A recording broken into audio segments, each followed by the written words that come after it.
Hey everyone, and welcome to another deep dive. We love getting these excerpt requests from you, and this one is juicy. It really We're is. going to be talking about reclaiming and rebalancing sexual desire, which I think a lot of us struggle with. And, Hmm. the excerpts you sent are from Women Who Love Sex by Gina Ogden, which just the title is so intriguing. I know, right? It's like, oh, tell me more. Yeah. Exactly. And I'm curious to hear your take on it too, because this book, it's not just like your typical self-help book. Uh-huh. It actually uses survey data from thousands of women. Oh, wow. It has these personal stories and then professional advice. So it's kind of a blend of different perspectives. That's what I love about Ogden's work is that it's so grounded in research, but also relatable. Yeah, totally. And one of the things that jumped out at me right away was this concept of the Druid vow of friendship. Oh, yeah. Now, I know it sounds a little strange, like friendship and sex.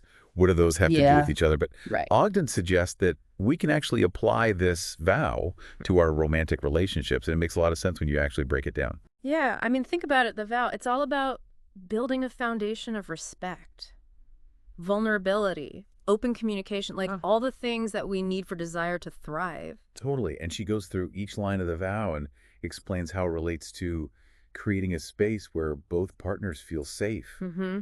and comfortable exploring their desires. Absolutely. And one of the lines is honoring each other's beliefs and values, which, we don't always think about that in the context of sex, but it's so important. It is, because if you feel like your partner doesn't respect your values, it's hard to feel truly open and free with them. Exactly. And another line is about caring for one another's well-being, which, that's kind of a given in any relationship. But Yeah, again, we don't always connect it to our sex lives. right. But if you don't feel cared for and nurtured, it's going to be really hard to feel that spark. Absolutely. And then there's being open-hearted and vulnerable, which I think is so crucial for deep intimacy. Oh, totally. Vulnerability is like the key to connection, isn't it? It is. And it's also about being able to express your needs and desires without fear of judgment or rejection. And I love that she talks about avoiding negotiation through withholding, Oh, because that's a big one. so many of us do that, right? We Mm. try to get what we want by withholding affection or sex, but it just ends up creating resentment. Exactly. It's not a healthy way to communicate. No, it's not. And then the last line is, I hold no cherished outcome. I am not subject to disappointment. Oh, that's such a powerful statement. It is, because it's like a permission slip to let go of expectations and just be present in the moment. Right, because when we're so focused on achieving a specific outcome like an orgasm, we miss out on the pleasure of the journey. Totally. It's like being so fixated on reaching the destination that you forget to enjoy the scenery along the way. Exactly. And, this ties into the next key point that Ogden makes, which is about self-exploration and self-pleasure. Okay, I'm really curious about this one, because I think a lot of women, maybe even myself included, have some lingering hang-ups about masturbation. I think that's really common, especially with all the messages we get from society about, women's sexuality. Totally. But Ogden, she really emphasizes the importance of getting to know your own body and what feels good. It's about owning your pleasure and feeling confident in your own skin. Okay, so how do we actually approach this in a practical way? Like, what are some things we can do? We'll start by simply paying attention to different types of touch and how they make you feel, Okay, explore different areas of your body, notice what sensations you enjoy. so it's like a journey of discovery. It is, and it's about being curious and non-judgmental. Yeah, and not being afraid to experiment with different techniques, speeds, pressures, all that good stuff. Exactly. It's about finding what works for you, not what you think should work. Right. And I think sometimes we get caught up in those shoulds. Oh, absolutely. And don't shy away from using toys. Ooh, toys. Yeah, vibrators, for example. They can open up a whole new world of sensation. Okay, now I'm intrigued. And don't worry about any stigma surrounding them. Yeah, because there's still so much shame around that. I know, but they're simply tools for pleasure. Right. And there's nothing wrong with exploring that. Okay, good, because I think we need to normalize that conversation. Absolutely. And, Ogden actually tells this really interesting story about a woman whose routine meditation accidentally turned into an ecstatic sexual experience. Wait, what? Really? Yeah, it's fascinating. It shows how interconnected our physical, emotional, and spiritual selves really are. Okay, so it's like pleasure isn't just physical. It can be deeply emotional and even spiritual. Exactly. And it highlights the importance of being open to exploring these different dimensions of our sexuality. It's about being present in our bodies and allowing ourselves to experience pleasure without judgment or shame. Mm-hmm. Now, while self-awareness is fantastic, Ogden also points out that our relationships can heavily influence our desire, Oh, for sure. sometimes in ways we don't even realize. Absolutely. And this brings us to the topic of codependency. Oh, codependence. Yeah, and Ogden uses this brilliant analogy to describe it. She says it's like letting the waiter eat your dinner. Wait, what? I know it sounds funny, but think about it. You're essentially giving so much of yourself to the relationship that you end up neglecting your own needs and desires. Oh, wow, that's such a good analogy. It is, right? So how do we start recognizing those patterns and reclaiming our own space in a relationship? Well, Ogden provides a helpful self-assessment exercise in the book to help you evaluate your sense of self within your relationship. Okay, so what kind of questions are we talking about? Well, she asks you to think about whether you generally feel safe, confident, nurtured, powerful, and pleasure-loving. Hmm. And if you're consistently neglecting any of those areas, it's time to take a closer look at the dynamics at play. So it's about honestly assessing whether the relationship is truly serving you or if it's draining your energy. Exactly. And it's also helpful to identify the roles we play in our relationships, both the empowering and the limiting ones.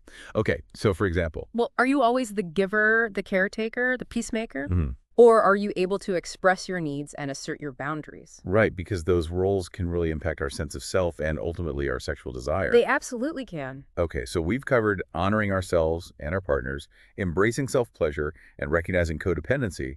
What I'm really eager to hear about is how we actually go about reclaiming sexual desire. Like, Yeah. is there a formula for that? Well, Ogden proposes this fascinating framework called the ISIS model. The ISIS model. Yeah, it stands for integrating sexuality and spirituality. Okay.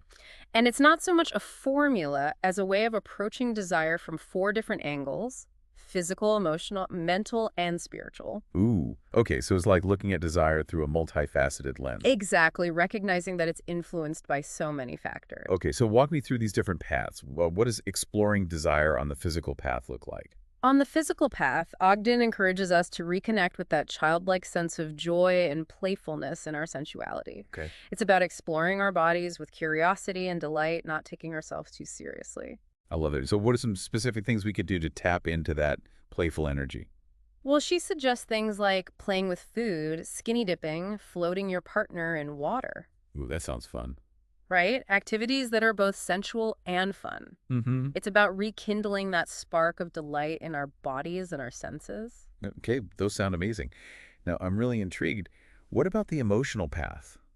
What's involved in exploring desire on that level? The emotional path is all about learning to say both yes and no in a relationship. Wait, hold on. It's about setting boundaries and communicating your needs and desires clearly. I think a lot of us struggle with that, especially women. It's true. We're often taught to be accommodating, to put others' needs before our own. Right, and that can really stifle our desires. So how do we break free from that pattern? How do we learn to say yes to what we want and no to what we don't? One technique Ogden suggests is something called the positive sandwich. Okay, I'm intrigued. Tell me more about this positive sandwich. It's a way of expressing your desires and boundaries in a way that feels safe and loving. So it's not about being harsh or confrontational. Not at all. Okay, so how does it work? You start with a positive statement. Like, I love spending time with you. Exactly. Then what? Then you express what you don't want. For example, but tonight, I'm really not feeling up for sex. And then you end with another positive statement. Maybe something like, how about we cuddle instead? Perfect. That's actually really clever. It's a way of asserting your needs without shutting down the connection. Right. It's about finding that balance between honesty and kindness. Exactly. Okay, so we've covered the physical and emotional paths. What about the mental path? How does that play into reclaiming desire? On the mental path, Ogden encourages us to challenge those outdated beliefs and assumptions that might be holding us back. Oh, you mean like those myths about how women aren't as sexual as men, or that sex should always be spontaneous and effortless? Exactly. It's about educating ourselves about desire, busting those myths, and expanding our understanding of what's possible. Because sometimes our own minds can be our biggest obstacles, right? Absolutely. And one way to challenge those limiting beliefs is to gather knowledge. So what are some practical ways to do that? Ogden suggests reading books, attending workshops, even watching certain types of explicit films. Oh, well, watching porn for educational purposes. Yes, but it's important to be selective. So not just anything goes. Right. What should we be looking for? Look for films that portray sex in a positive, respectful, and empowering way. So films that celebrate diverse bodies and desires that prioritize consent and communication. Exactly. That makes a lot of sense. It's about expanding our horizons and challenging those narrow, restrictive views of what sex should be. Precisely. And finally, we come to the spiritual path. Okay, I'm really curious about this one. How does spirituality connect to sexual desire? On the spiritual path, it's about connecting to that deeper sense of self, that inner wellspring of power and pleasure. Ogden talks about nurturing our inner queen bee. Yes, it's about recognizing our own worthiness and allowing ourselves to receive pleasure. It's about feeling good in our own skin, both literally and figuratively. Exactly. And one way to tap into that energy is through a visualization exercise called treating yourself like royalty. Okay, I'm all about visualizing. Walk me through this one. Close your eyes and imagine yourself sitting on a throne, feeling your energy expand. Wow, I can already feel myself getting into this. Now picture yourself being held by a loving, supportive presence, a goddess, a queen bee, whatever resonates with you. It's like being bathed in this warm golden light. And allow yourself to receive that nurturing energy, that sense of abundance and love. This is so powerful. It's like reclaiming our power and stepping into our full potential. Exactly. Okay, so we've explored these four paths: physical, emotional, mental, and spiritual. Yeah. How do they all come together? How do we actually integrate them into our lives? It's about finding a balance that works for you. So it's not about rigidly following a set of rules. Right. It's more about being mindful, being curious, and Yeah. experimenting to see what feels good. Exactly. And remember, it's a journey, not a destination. There's no finish line, no right or wrong way to do it. Right. It's about embracing the process, the ups and downs, and the constant evolution of our desires. Beautifully said. Now, this is all incredibly empowering for women, but it makes me wonder, where do men fit into this picture of reclaiming desire? That's a great question because we often talk about sexual desire as if it's this women's issue, but obviously it's something that men experience too. And often in very different ways than we might expect. Okay, I'm all ears. What does Ogden have to say about men and desire? Well, she challenges that traditional Mars-Venus dichotomy. You know that whole men are from Mars or women are from Venus thing? And It always wasn't- felt so oversimplified. It is, and Ogden's research actually shows that men are much more complex than that stereotype suggests. So what did she find? Her survey data revealed that men also crave emotional connection, intimacy, and even spiritual experiences through sex. Wow, that's really eye-opening. It's like we've been fed this false narrative about what men want and need And it's harmful to everyone involved. because it limits our understanding of ourselves and our partners. Right. So how do we move beyond these stereotypes? How do we start having more honest and open conversations about desire with our partners, regardless of gender? It starts with challenging our own assumptions. So questioning those ingrained beliefs about how men and women should behave, Exactly. And it's about creating a space for open communication. where both partners feel safe to express their needs and desires without fear of judgment. Right. And this applies to both men and women. So it's about men feeling comfortable being vulnerable. Yes. Moving beyond that strong, silent type persona. And it's about women feeling empowered to ask for what they want. Exactly. It's about breaking down those gendered expectations and creating a more egalitarian and fulfilling dynamic. This is so important. It's like we're rewriting the script on intimacy and desire. And it's a script that everyone can benefit from. Absolutely. Now, Ogden also touches on a topic that I think a lot of women can relate to: the experience of desire after childbirth. Yes. This is a common experience, and it's often shrouded in silence and shame. It's like this taboo subject that no one wants to talk about. Right. But it's so important to bring it out into the open. So let's talk about it.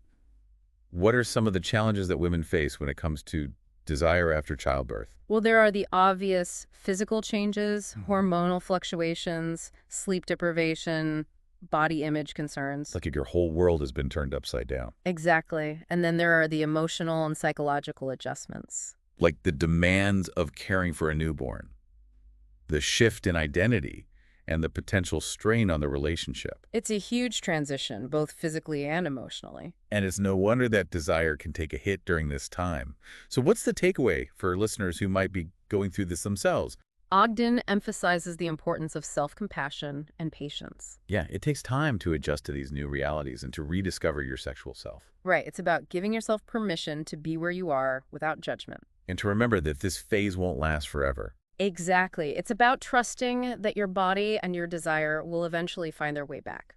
And in the meantime, there are things you can do to nurture yourself. Absolutely. Okay, like give me some practical tips. We'll start by prioritizing sleep. Easier said than done with a newborn. I know, but even a few extra minutes here and there can make a difference. And what about those body image concerns? A lot of women feel really self-conscious about their postpartum bodies. It's so common. So how do we deal with that? Focus on how your body feels, not just how it looks. So appreciating its strength and resilience. Exactly. And remember, your body just created a human being that's pretty amazing. It is. And what about the emotional side of things? How can we address those feelings of overwhelm and maybe even resentment that can sometimes come up? Communication is key. So talking to your partner about how you're feeling. Yes, and being honest about your needs. It's about working together as a team. Exactly. And don't be afraid to seek professional support if you need it. A therapist can be a great resource for navigating these challenges. Absolutely. And remember, this is just a phase. It's a chapter in your relationship, not the whole story. Right. And with a little patience, communication, and self-care, you can find your way back to a place of connection and desire. Beautifully said. Okay, so we're talking about desire after childbirth, and I think one of the biggest challenges is just the sheer exhaustion. Oh, absolutely. I mean, new moms, and they're barely getting any sleep. Right. And their bodies are recovering from, labor and delivery. Plus, they're constantly on call for this tiny human. Yeah, it's no wonder that sex is often the last thing on their minds. Totally. So what can women do to kind of navigate this transition and maybe even rekindle their desire? Well, Ogden emphasizes the importance of self-compassion. Okay, self-compassion. Yeah, it's so easy to get down on yourself when you're not feeling your usual sexy self. It is like you're comparing yourself to who you were before. Right, and to all those unrealistic expectations that society puts on women. Totally. So how do we cultivate self-compassion in this situation? It starts with acknowledging that it's okay to not be in the mood. Yeah, and to give yourself permission to just be where you are. Exactly. Your body has been through a lot. It has. And it needs time to heal and adjust. And it's not just the physical changes, right? There are all those hormonal fluctuations too. Oh, absolutely. Those hormones can really mess with your libido. And then there's the whole body image thing. Yeah, a lot of women feel self-conscious about their postpartum bodies. So how do we deal with that? Well, instead of focusing on how your body looks, try to focus on how it feels. So appreciating its strength and resilience. Exactly. I mean, your body just created a human being. That's pretty amazing when you think about it. It is. And what about the emotional side of things? Yeah. There can be a lot of overwhelm and even resentment that comes up during this time. Oh, sure. So how do we address that? Communication is key. So talking to your partner about how you're feeling. Yes, and being honest about your needs. Because sometimes we just expect our partner to read our minds. Right. But that's not fair to them or to us. It's not. So it's about having those open and honest conversations. Exactly. And it's about working together as a team. Mm-hmm. And sometimes that might even involve seeking professional support. Absolutely. A therapist can be a great resource for navigating these challenges. Totally. And I think it's important to remember that this is just a phase. It's a chapter in your relationship, not the whole story. Right. And with a little patience, communication, and self-care, you can find your way back to a place of connection and desire. Beautifully said. Wow. This has been such an eye-opening deep dive. It really has. I feel like I've gained so much insight into the multifaceted nature of desire and all the different paths to reclaiming it. And remember, it's a journey, not a destination. So true. And I think Ogden's book is a fantastic guide for anyone who wants to embark on that journey. It is. It's insightful, empowering, and surprisingly funny at times. It is. And it reminds us that there's always more to learn and discover about ourselves and our sexuality. Yeah. So to wrap things up, I want to leave you with that thought-provoking question that we talked about earlier. The one about becoming a new partner for yourself. Exactly. What does that idea spark for you? How can you embody the changes you desire to see in your relationship, both for yourself and for your partner? It's about showing up as our most authentic, loving, and present selves. Yes. And that requires ongoing self-reflection growth and a willingness to embrace vulnerability and intimacy. Well said on that note. We want to thank you for joining us on this deep dive into the world of sexual desire. We hope it's inspired you to explore your own unique path to fulfillment. Remember, desire is a journey, and the most important thing is to enjoy the ride. Happy exploring.